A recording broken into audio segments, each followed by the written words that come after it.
Nosso bate-papo de hoje é como você deve se portar diante dos seus filhos, diante da sua família quando o assunto é igreja. Vamos orar? Senhor, nós queremos te agradecer, Senhor, por tudo que o Senhor tem feito, Pai, por tudo que o Senhor vai fazer nessa noite, Pai querido, nesta live da família que o Senhor tem abençoado, Senhor. Que esse assunto, Senhor, de hoje seja um assunto importante para o nosso coração, Senhor, para que possamos aprender e estar orando também por cada família que estará conosco agora. E, Senhor, abençoa aqueles que também vão estar assistindo depois, ó Pai. Em nome do Teu Filho, nós te pedimos a Tua bênção para a Tua glória. Amém e amém. Glória a Deus. Aleluia. Pessoal, deixa eu só baixar um pouquinho mais aqui. Às vezes eles entram um comercial aqui, mas eu tô aqui com... Eu paro por aqui. Bom, pessoal, o assunto é importante hoje porque isso tem afetado muitas crianças, muitos adolescentes, em relação de como nós nos portamos diante da igreja, na frente dos nossos filhos. Mas não é só também a questão da igreja. E como é que a gente se porta diante dos nossos filhos em relação à família, em relação à igreja?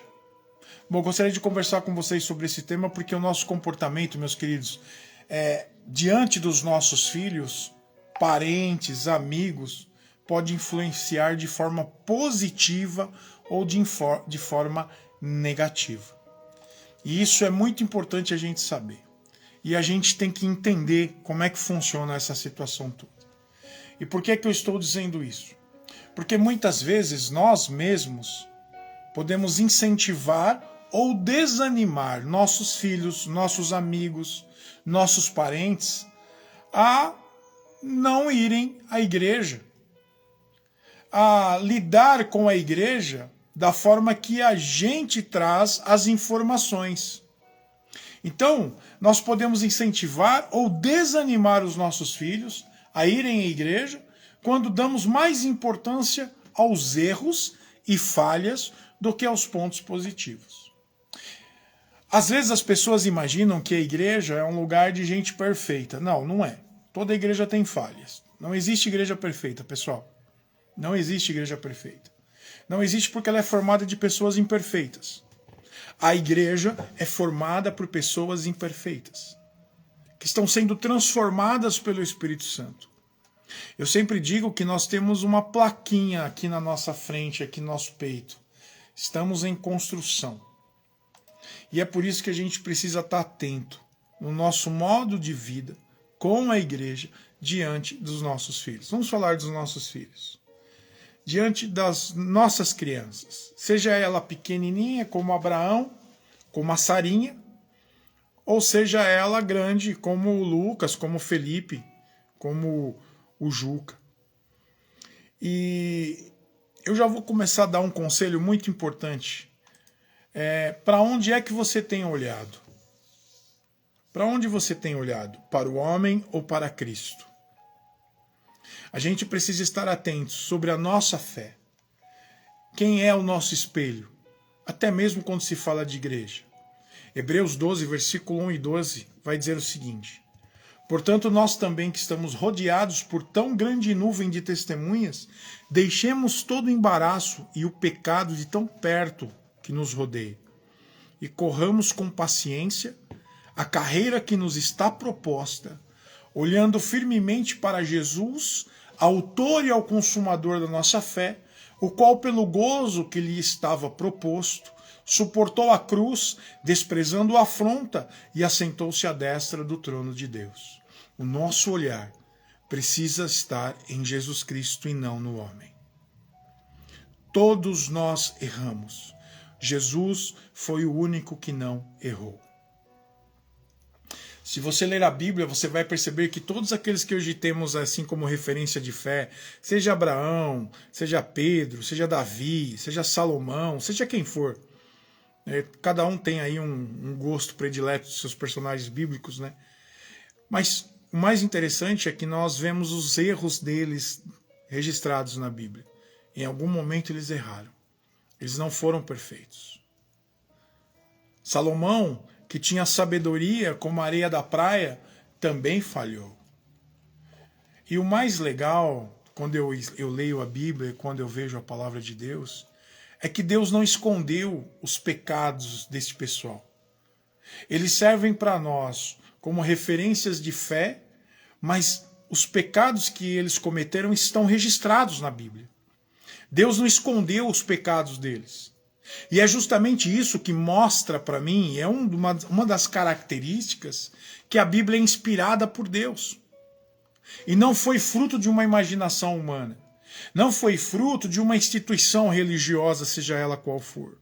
Se tivesse sido escrita por alguma instituição religiosa, certamente os pecados daquelas pessoas que aquela instituição ama, ou fazem dela algum Deus, ou fazem dela alguma referência acima do ser humano, esses pecados seriam apagados.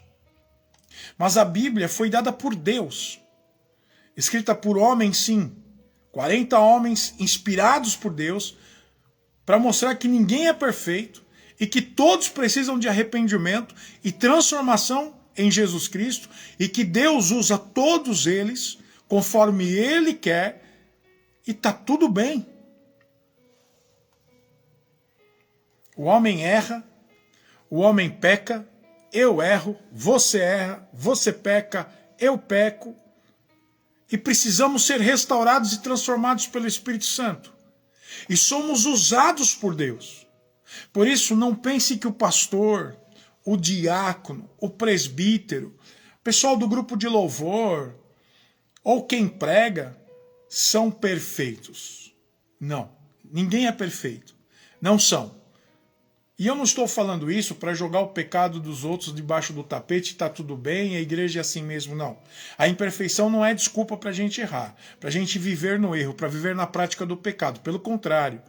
Nós temos uma passagem bíblica que Deus diz o seguinte, olha, vocês não têm uma tentação acima do que vocês podem suportar. 1 Coríntios 10, 12 em diante diz assim, aquele pois que pensa estar em pé, cuide para que não caia. Não sobreveio a vocês tentação que não fosse humana, mas Deus é fiel e não permitirá que vocês sejam tentados além do que podem suportar. Ou seja, não há tentação que você não pode suportar. Aí a continuação do versículo é pelo contrário, junto com a tentação, proverá também o escape, para que vocês possam suportar. O tema de hoje é como você lida com as imperfeições da igreja diante da sua família, diante dos seus filhos. Como é que fica? Vamos pensar em algumas situações aqui. Domingão, culto. Você vai no culto, culto não foi bom para você. Tem esse negócio, né? Ah, o culto não foi bom, eu não arrepiei. Você vai ao culto e não foi tão bom como o culto do domingo passado ou aquele domingo que houve o manifestar do Espírito Santo. Mas foi culto. O grupo de louvor talvez errou em algum momento, o instrumento errou, a letra teve que voltar, o pregador se atrapalhou um pouquinho, o pastor demorou na mensagem. Quer ver outras situações que às vezes acontecem? O pastor não lhe cumprimentou. O irmãozinho lá não cumprimentou você. Passou reto. Às vezes esses motivos que eu disse são destacados dentro da própria família. São destacados diante dos filhos. São destacados diante dos seus pais, diante dos seus filhos, diante da sua família, seja lá quem for. A questão é aqui, como você reage diante da sua família quando acontece algum erro, algum probleminha que aconteceu na igreja. Como é que você reage a isso? Você sai da igreja reclamando, você chega dentro do carro, vai embora para casa reclamando do culto. E seu filho ouvindo tudo. Na hora do jantar, critica que a pregação foi longa demais. Poderia ter sido... a pregação do pastor poderia ser menor. Tinha que ser mais condensada. Se ele estendeu. Olha, nós chegamos lá, é a tal hora, estamos saindo de tal hora. E na hora do jantar, ou na hora que você está na sala, você começa a falar com a sua esposa, você fala com o seu marido, e teu filho ali escutando tudo. Durante a semana, compara uma igreja com a outra, reclama da estrutura, reclama do louvor, reclama dos bancos. Deixa eu dizer uma coisa para você, essas atitudes influenciam muito os seus filhos. E influenciam diretamente os seus filhos. Deixa eu contar uma experiência que eu tive uma vez. Meu filho hoje que tem 27 anos, quando ele tinha 4 ou 5 anos, eu sempre erro as datas e tá tudo bem. Mas quando ele era bem pequenininho, né, que ele tinha 4 ou 5 anos, eu acredito que seja isso. A Kelly é melhor de data do que eu. Eu levava alguns brinquedinhos para ele brincar pertinho da gente ali. Então a gente sentava, a gente colocava ele no chão, né? Normalmente no chão, e ele brincava com o carrinho em silêncio, ficava quietinho para não atrapalhar o culto, e ele brincava ali até o final do culto, até a pregação. Durante a semana não tinha cultinho e foi um culto de semana. E o pastor, ele pregou sobre arrebatamento. E ele estava falando que Jesus vai voltar, que Jesus vai buscar a sua igreja, que nós vamos subir ao encontro com Cristo. E ele foi falando sobre o arrebatamento. E o Lucas ali quietinho, escutando, brincando. Para mim e para Kelly, ele não estava prestando atenção em nada. Estava brincando com seus carrinhos. Chegamos em casa, fomos jantar. Ele tinha 3 anos, igual Abraão, olha lá. A Kelly, eu estou falando, a Kelly é bem de data. Agora aqui, ele tinha 3 anos, a Kelly está escrevendo aqui nos comentários. Tinha 3 anos. E aí, quando chegamos em casa, fomos jantar, houve um silêncio, irmãos. Irmãos, quando você tem filho, que há um silêncio na casa, quando você sabe que seu filho, né, ele não é quietinho, ele apronta, ele brinca, né? Porque isso também é um sinal de uma criança sadia. Tá?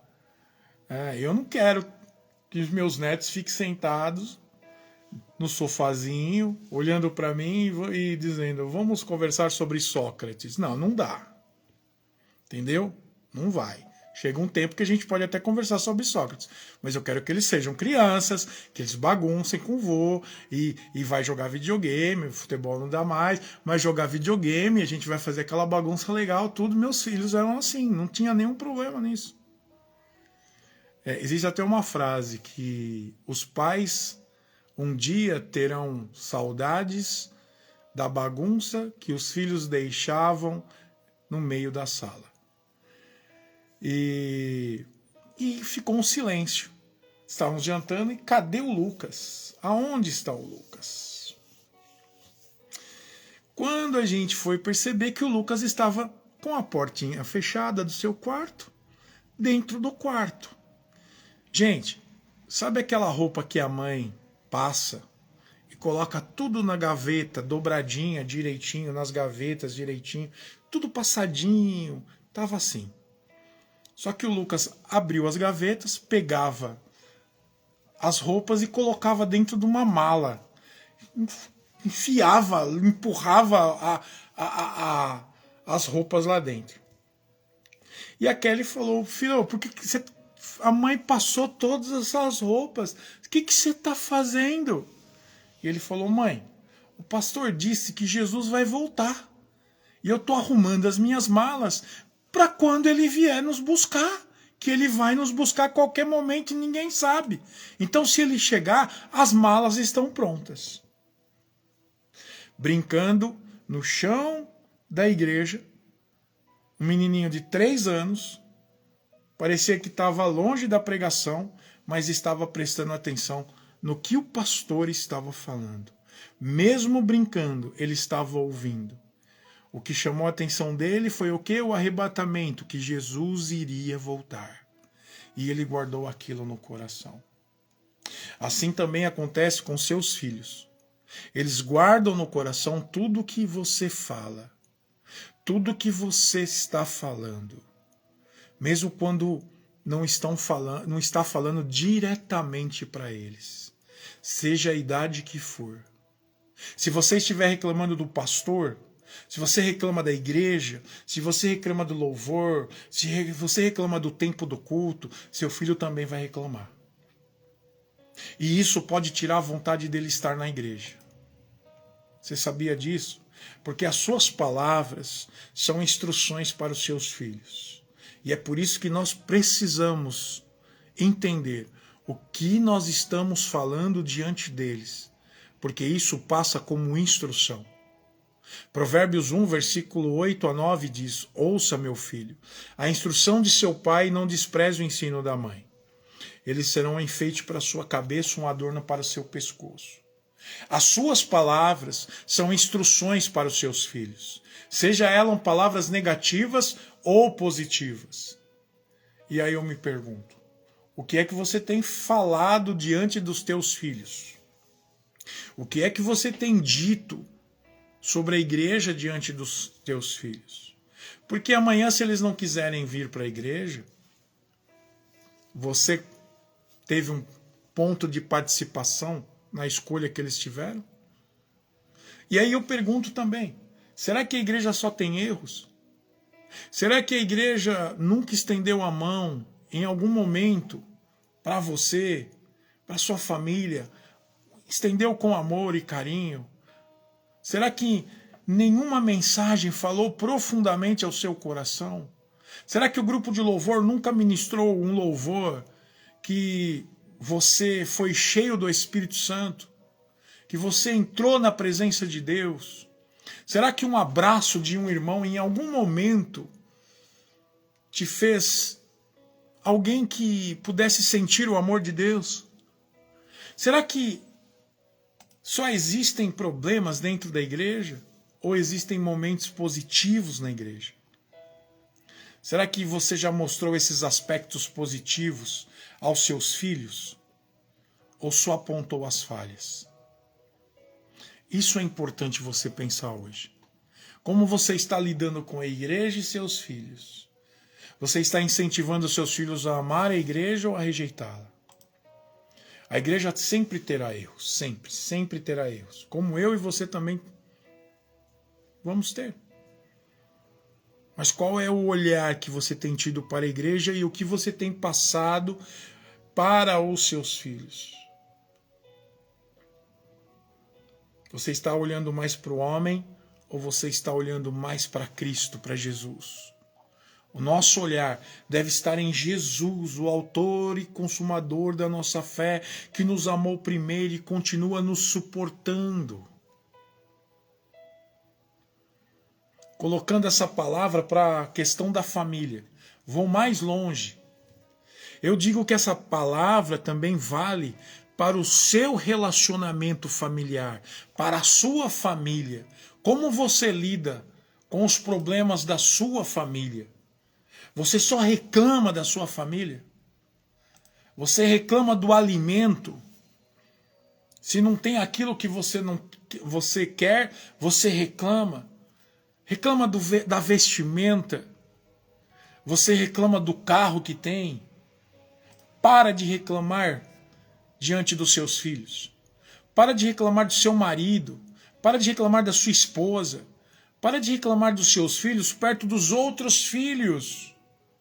Para de reclamar do seu trabalho diante deles. Para de reclamar da sua saúde. Você está aí assistindo essa live e tem gente que já desceu a sepultura hoje. Para de reclamar da família diante deles. Para de reclamar do seu sogro, da sua sogra, da sua nora, do seu genro. Para de comparar a vida deles com a de outras pessoas. Às vezes eu encontro cristãos que queriam assim, eu queria ter a minha vida igual da Virgínia. Eu não queria ter, não. Lá você só está vendo coisa boa. Lá você só está vendo vitória. Você acha que as desgraças eles vão colocar dentro do Instagram para você ver? Você acha que quando você olha para uma pessoa, nossa, eu queria ser essa pessoa. Deixa eu dizer uma coisa para você. Tem muita gente que queria assim, eu queria ter um pastor como este. Aí, pensa num pastor aí de renome. que bomba nas redes sociais, né? Que a gente é assim. Tudo que a gente vê na rede social parece que é a coisa mais linda do mundo, né? Ontem eu estava numa palestra e o professor estava falando: vocês só veem coisas boas que eu coloco lá, mas vocês não veem que eu acordo 4:30 da manhã, que às vezes eu brigo com a minha esposa, que eu chego no serviço e não sei o que fazer, que eu tô sem dinheiro no bolso, mas o que acontece? Tá tudo bem. Na rede social tá tudo bem. Consegue entender? Consegue entender? Até houve um exemplo, eu estava em cima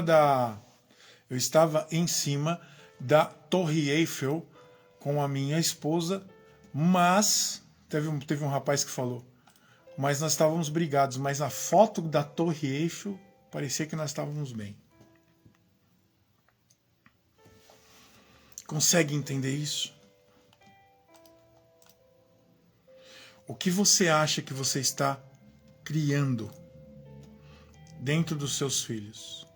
Mas aí, voltando à questão do pastor, certa vez a gente estava conversando, né, com algumas pessoas, e até escutei de um outro pastor. Às vezes os irmãos das igrejas, eles sempre querem ter o pastor que está com a fama lá no Instagram, esse pastor.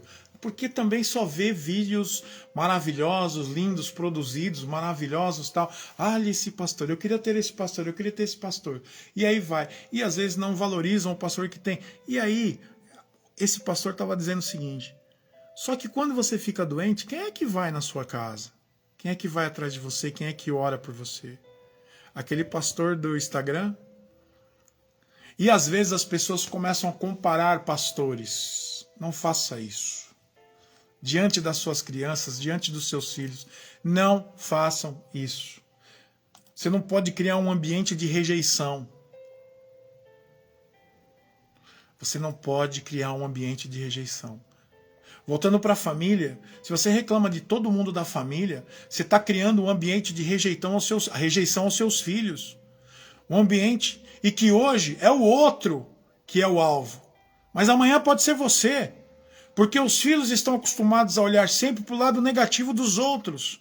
E quando eles crescerem, eles vão começar a prestar atenção nos seus erros.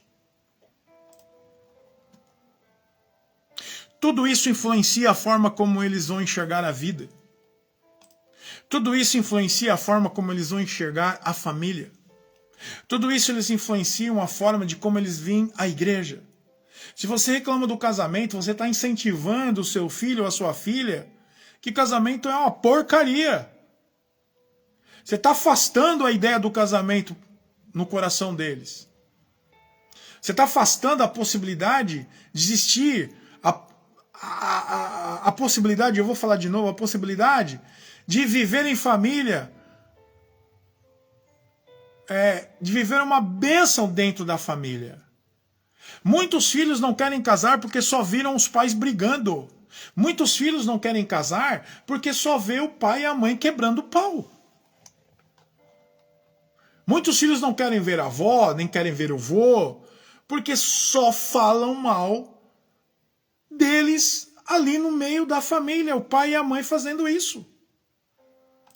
Quando você fala mal da igreja, você está incentivando eles a buscarem um outro tipo de vida, a eles se afastarem dos caminhos do Senhor.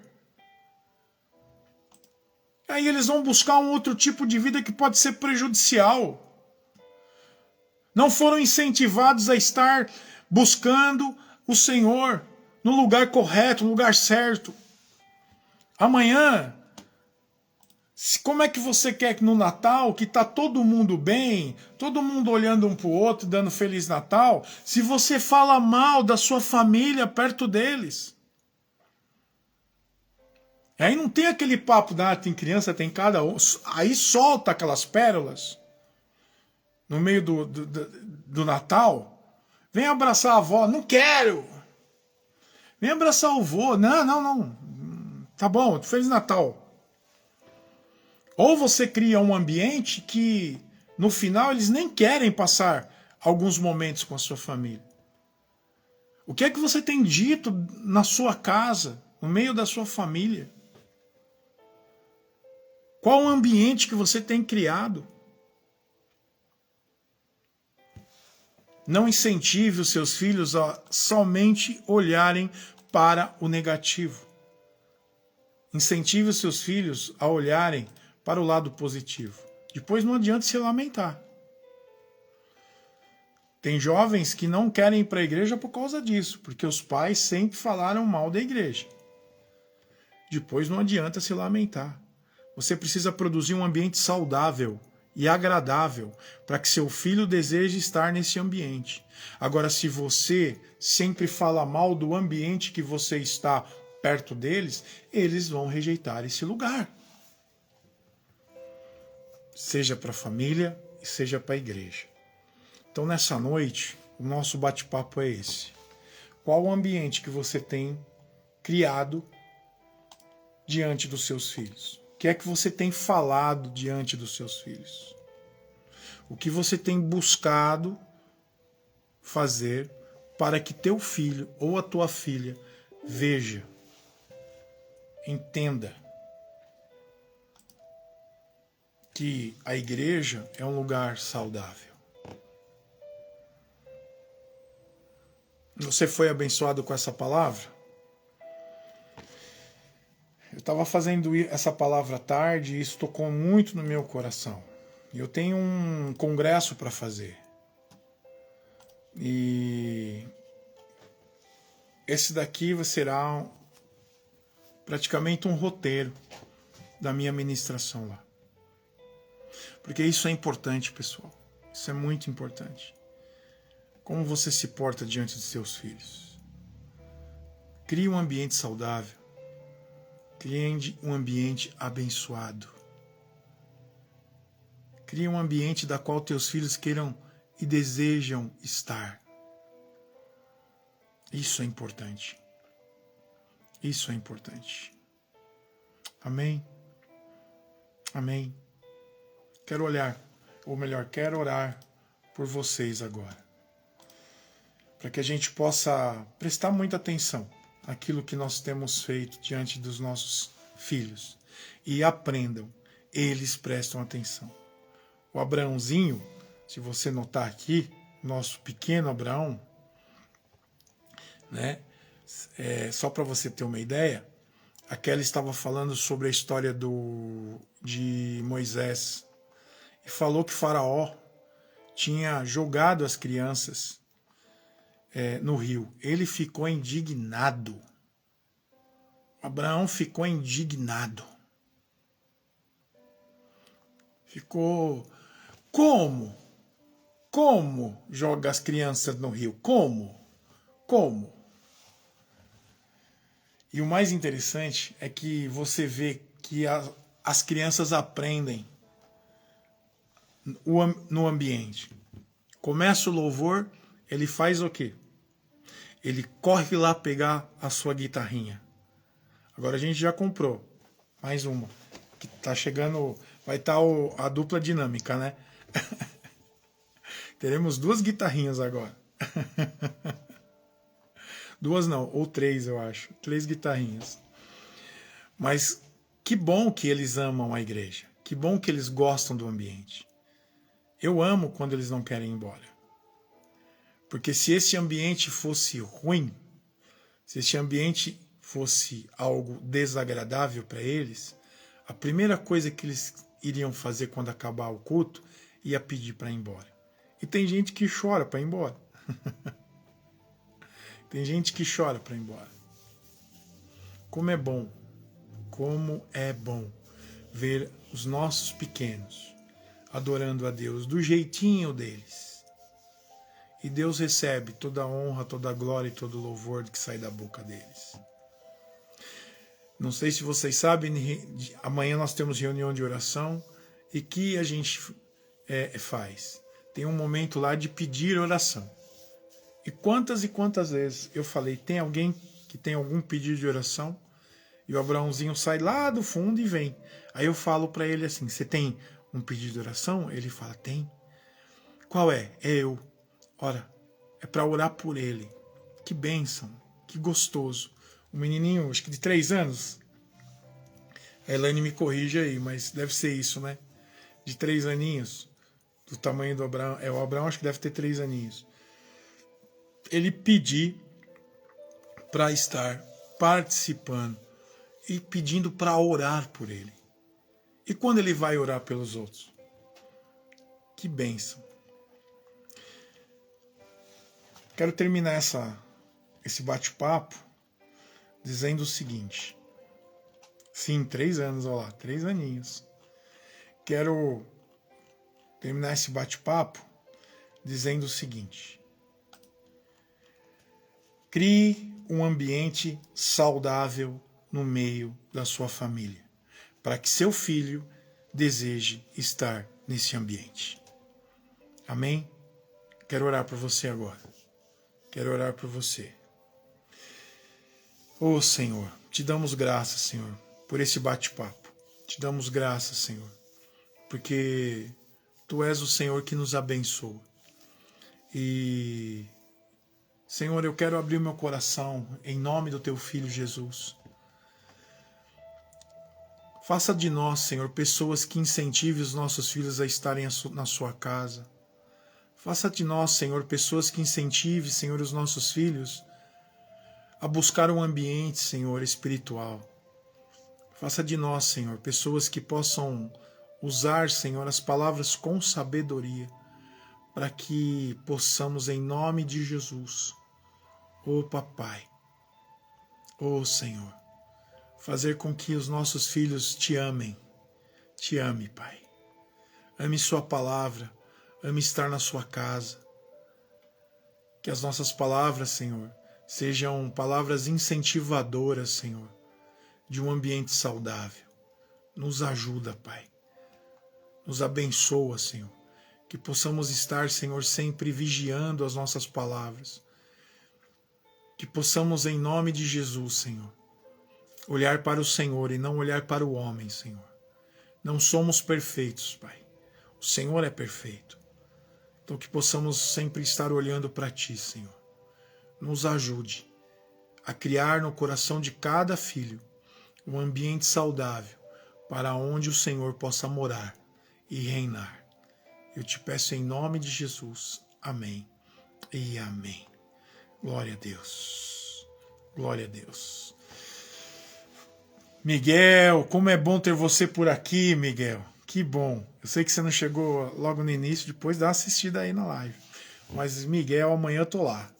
Miguel é aquela pessoa que cuida de mim, né? Faz os curativos. Se você precisar, você conhece alguém que tem uma ferida úlcera varicosa, eu indico o tratamento da clínica Cocita, uma das melhores clínicas do Brasil. Se não for a melhor, eu creio que é a melhor nesse ramo. E trata com você com carinho, num ambiente saudável, onde você vai ser curado. E tenho certeza que você vai ser abençoado. Amém?